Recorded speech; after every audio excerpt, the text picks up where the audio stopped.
माना भी आप बताइए जी 40 जी आप I will stick to the forum because आपका ओरिजिनल क्वेश्चन उसके बारे में था, प्रोजेक्ट्स के बारे में। तो देखिए हमने भी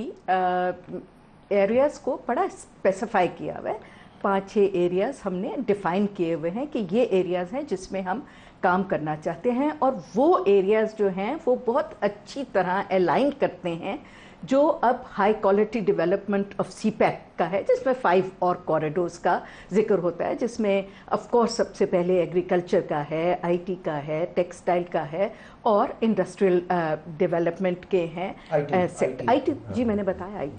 आईटी का। तो और वो ये वाले 5 जो हमने आइडेंटिफाई किए हैं, ये ना सिर्फ सीपैक 2 फेज़ 2 के जो ऑब्जेक्टिव्स हैं उनके साथ अलाइन किए हुए हैं, बल्कि देखें चाइना का बहुत एक इम्पॉर्टेंट इनिशिएटिव है जो अब उन्होंने BRI के बाद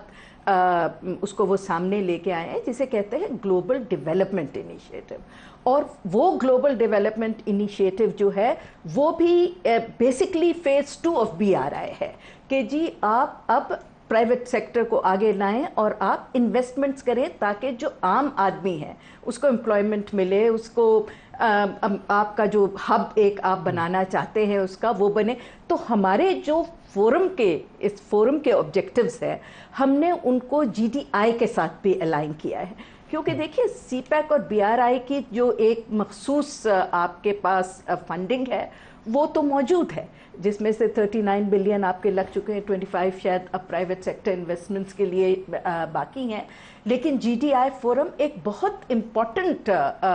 फोरम है जिसके थ्रू अब आगे चीन जाके ये बायलैटरल और ट्राइलैटरल प्रोजेक्ट्स को आगे लेके आएगा। तो हमारे ऑब्जेक्टिव्स जो हैं वो इन दोनों के साथ बहुत अच्छी तरह अलाइन